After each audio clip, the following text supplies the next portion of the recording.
episódio de hoje tem dinheiro programável, a CBDC brasileira e cacau rastreável. Eu sou Maurício Magaldi e esse é o Block Drops, o primeiro podcast em português sobre blockchain para negócios.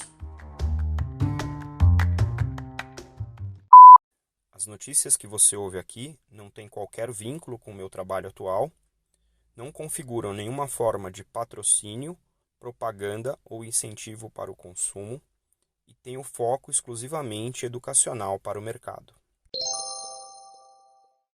Na primeira nota de hoje, a gente comenta aqui sobre uma notícia do Commerzbank, um banco alemão que não é nem um pouco novato nessa questão de aplicar blockchain no mundo corporativo, tendo aí algumas experiências com a Daimler, com a própria bolsa alemã, participa do projeto Marco Polo e do Finality.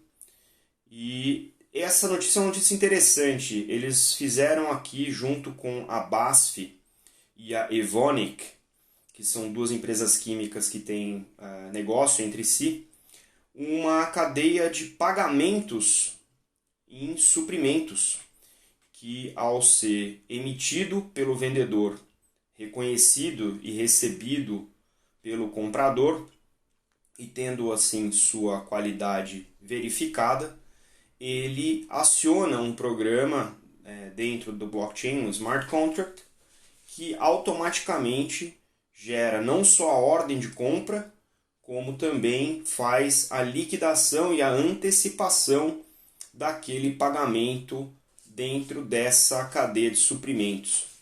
A gente sabe que nas cadeias de suprimentos, em geral, você tem prazos entre compra e venda, você tem a participação de entidades financeiras para financiamento daquele processo específico, e aqui o Commerzbank, junto com a BASF e com a Evonik, conseguiu automatizar esse processo, né? O processo de pagamento pelo blockchain, com isso que eles chamam aí de e-money, ou um dinheiro programável, né? Uma representação tokenizada da dívida e do pagamento, que é então processado pelo banco nessas duas pontas. Esse piloto já está em um ambiente produtivo, né? Como a gente fala quando o projeto já está ao vivo, e está usando também uma plataforma de integração de um provedor chamado Elemica.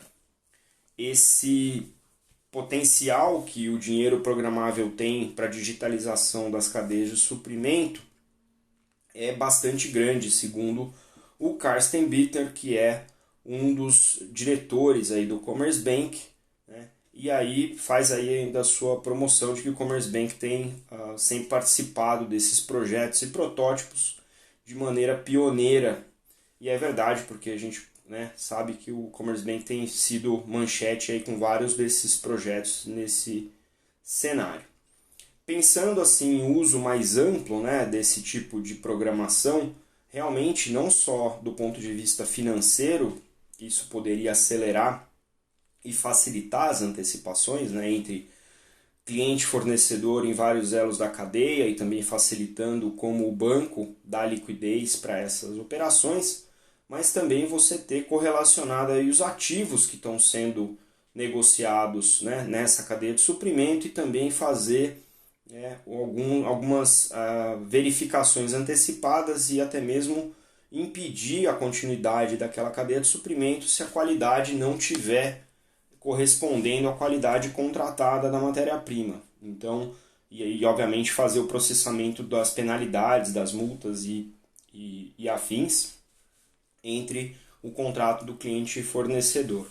Interessante o uso, a gente gosta muito desse tipo de integração aqui no podcast, porque mostra o uso real das automações em blockchain no mundo corporativo, e esse aqui parece ser bastante interessante, com bastante potencial nesse tipo de caso de uso.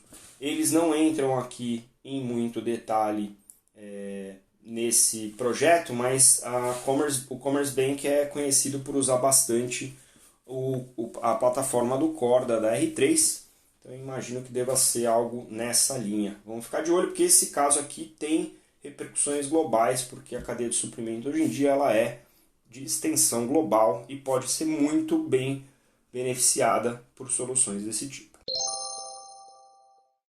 A segunda nota de hoje é sobre a notícia talvez mais importante da semana aqui para nós no Brasil, que foi o anúncio do Banco Central, na pessoa do seu presidente Campos Neto, que fez um anúncio no dia 24, informando aí o grupo de trabalho interdepartamental do Banco Central para estudar a CBDC brasileira, o chamado Real Digital.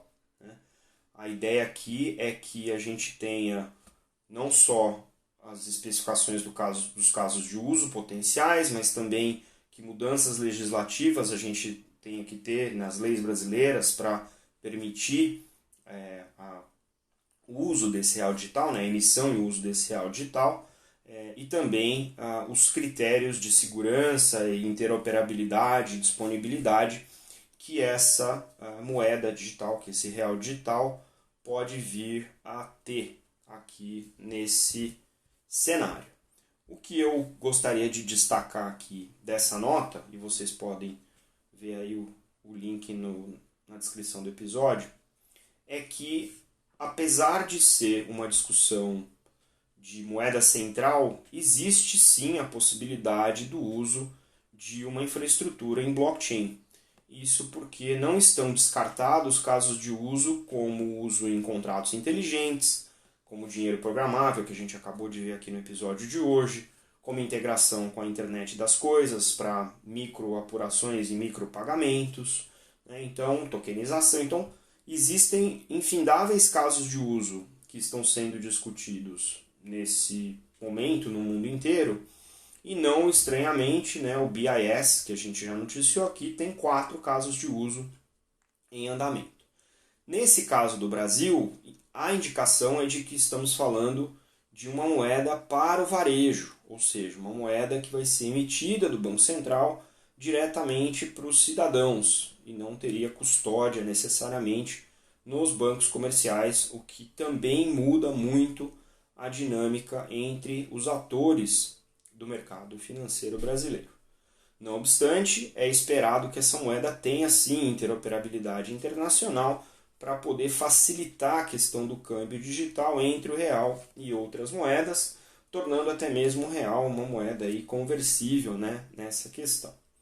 Além de tudo isso, existe a possibilidade, como a gente até já comentou aqui no podcast em outras ocasiões, do uso de DeFi, utilizando os reais digitais ou as CBDCs. Né?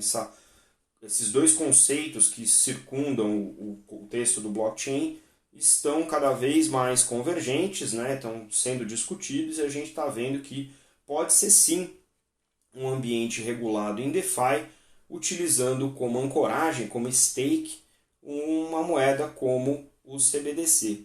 O que não significa que os ativos, né, os criptoativos ou ativos digitais, como tem sido popularizado recentemente, inclusive para uso de reserva de valor em muitas empresas, né? Temos os casos aí da MicroStrategy, temos o caso aí da própria Tesla, né? E isso pode vir a ser uma multiplicidade de possíveis ativos com o qual se pode fazer o investimento em DeFi e aí incluindo mais um que seria o real digital. Então, de fato, é um momento interessante para a gente avaliar todas essas questões. Para quem gosta do assunto, isso aqui é um prato cheio e ver novamente o Banco Central brasileiro se posicionando, né, como um dos grandes players globais aí na discussão regulatória dessas inovações, realmente é um momento interessante para quem acompanha e gosta desse assunto. O link que eu coloquei aí para vocês tem muito mais coisa, mas é interessante vocês refletirem e eu convido vocês a comentarem aí no post de hoje nas redes sociais mais dúvidas, mais curiosidades, mais pontos interessantes, porque esse é um assunto que a gente vai rastrear muito perto aqui no podcast e ele está só começando. Nós tratamos aqui no Block Drops os casos de uso de rastreabilidade como casos clássicos já do uso de blockchain no mundo corporativo. mas não é porque ele é clássico que ele é monótono, né? Então, cada vez mais a gente vê indústrias adotando, né, setores adotando soluções baseadas em blockchain para a rastreabilidade dos seus ativos. E a terceira nota de hoje trata disso, de um caso do sul do estado da Bahia, onde produtores rurais passaram a adotar a tecnologia para rastreamento e certificação da produção.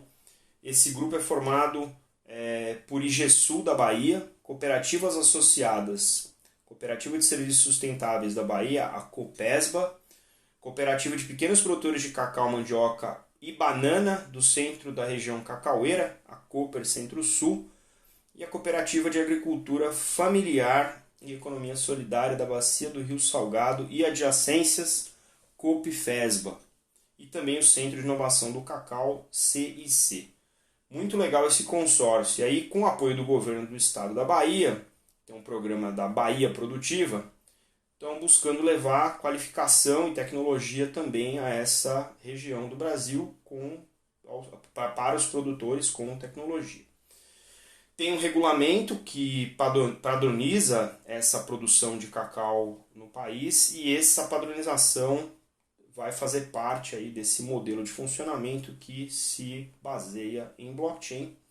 E esse projeto é uma parceria com a Bleu, ou Blo, em empreendimentos digitais. Aqui a ideia é que os produtores acessem a plataforma em blockchain através de um aplicativo na Play Store do Google, né, e transforme aí a região do sul da Bahia em referência nacional e internacional de qualidade do cacau. Veja, esse sistema de rastreabilidade vai fazer isso em nível de lote registrado, comprovando a origem, tem indicação geográfica, né, geolocalização, vai fazer também um acúmulo de dados sobre sustentabilidade, segurança, qualidade, né, e com a tecnologia blockchain eles pretendem dar aí total transparência para essa produção. Muito legal que a gente esteja vendo, inclusive em lavouras, né, em produtos de extração como o cacau, que tem o seu volume produtivo em decrescente, né, em ameaça, que a gente possa ter globalmente uma pegada rastreando aí a produção, né, e dando fé da origem e da qualidade, e até, quem sabe, aumentando o valor desse insumo para as indústrias. Mais interessantemente é que se você tem um manejo qualificado e certificado, e isso pode ser comprovado através da origem do produto, né, ou do insumo registrado em blockchain, o valor também aumenta e você pode remunerar melhor aí pelo fair price os produtores todas essas cooperativas que estão envolvidas nesse projeto. Como sempre, a gente fica de olho em soluções parecidas, né? Mas interessante que agora parece que a coisa realmente está pegando nas indústrias, especialmente na agroindústria aqui no Brasil. A matéria não traz qual é a tecnologia e a gente deve dar uma cutucada aqui e investigar e se a gente consegue, inclusive, trazer alguém do projeto para conversar com a gente aqui no Block Talks.